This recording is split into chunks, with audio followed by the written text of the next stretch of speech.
ஒரு மனுஷன் தன் வாழ்நாள் முழுக்க ஏன் மீச வளர்க்கலன்னு என்னைக்காவது யோசிச்சிருக்கீங்களா? இது ஏதோ ஸ்டைல் கிடையாதுங்க. இதுக்கு பின்னாடி ஒரு ரத்த சரித்திரமே இருக்கு.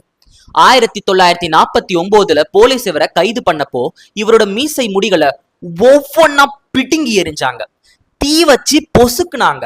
அந்த வலியில, அந்த அவமானத்துல அந்த மனுஷன் ஒரு சபதம் எடுத்தாரு, இனிமே என் மூஞ்சில மீசையே வளர போதில்லைன்னு. அந்த வைராகியத்தை 101 வயசு வரைக்கும் காப்பாத்தின அந்த இரும்பு மனுஷன் தான் நம்ம ஐயா நல்ல கண்ணு. யார் இந்த நல்ல கண்ணு ஐயா? 1925 ஒரு விவசாய குடும்பத்துல பிறந்து 18 வயசுலேயே பொது உடைமை கொள்கையை தூக்கி பிடிச்சவர். இவரை நினைச்சிருந்தா இன்னைக்கு கோடிக்களையும் பங்களாக்களையும் குவிச்சிருக்கலாம். ஆனா சாகும் வர ஒரு சாதாரண வாடகை வீட்டுல தேஞ்சு போன செருப்போட வாழ்ந்து முடிச்ச ஒரு அரசியல் துறவிதான் இவரு. இன்னைக்கு இருக்கிற அரசியல்ல நேர்மைங்கிற வார்த்தைக்கு ஒரு உருவம் கொடுத்தா அது இவரை தான் கொடுக்கணும். அவர் செஞ்ச போராட்டங்கள் சாதாரணமானது இல்ல. நிலம் உழுபவனுக்கேன்னு ஏழைகளுக்கு களம் இறங்கினவர். தலித் மக்கள் பொது வீதியில நடக்கிறதுக்கும் செருப்பு போடுறதுக்கும் அப்பவே போராடி உரிமையை மீட்டு கொடுத்தவர். ஒரு கட்டத்துல 80 வயசு கடந்த பின்னாடியும் நம்ம தாமிரபரணி ஆத்த காப்பாத்த மணல் கொள்ளைக்கு எதிராக நீதிமன்றத்துல தானே வழக்கறிஞரா நின்னு வாதாடி ஜெயிச்சு அதை துடிப்பிருக்கே, அதுதான் ரியல் ஹீரோயிசம்.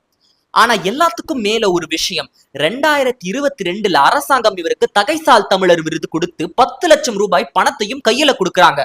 அந்த பணத்தை அவர் என்ன பண்ணாரு தெரியுமா? இது மக்களுக்கே சேர வேண்டிய பணம்னு சொல்லி அந்த 10 லட்சத்தோட தன் பையில இருந்த 5000 ரூபாயும் சேர்த்து அப்படியே திருப்பி கொடுத்தாரு.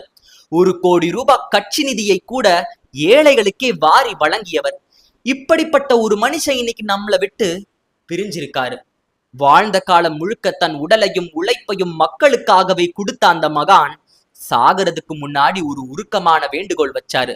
நான் இறந்த அப்புறம் என் உடலை எரிக்கவோ புதைக்கவோ வேண்டாம், அது மருத்துவ படிப்பு படிக்கின்ற மாணவர்களுக்கு பயன்படட்டும்னு சொன்னாரு.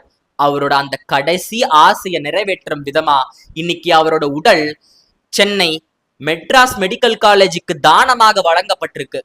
உயிரோட இருந்தப்போ மக்களுக்காக போராடினாரு. இன்னைக்கு மறைஞ்ச பின்னாடியும் அடுத்த தலைமுறை மாணவர்களுக்காக தன்னையே தானமாக கொடுத்து போயிருக்காரு. இப்படி ஒரு மனுஷன் இனி நம்ம எங்க பார்ப்போம்? போய் வாருங்கள் ஐயா. உங்களுடைய ஒவ்வொரு மூச்சும் இந்த மண்ணுக்கான ஒரு பாடமாக அமையட்டும் அப்படின்னு நம்புறேன். இந்த மகான் பத்தி தெரியாத உங்க ஃப்ரெண்ட்ஸுக்கு எல்லாருக்கும் ஷேர் பண்ணுங்க. இப்படி ஒரு நேர்மையான மனுஷன், இப்படி ஒரு நேர்மையான அரசியல்வாதி நம்ம கூடவே வாழ்ந்திருக்காருன்னு எல்லாருக்குமே தெரியட்டுமே.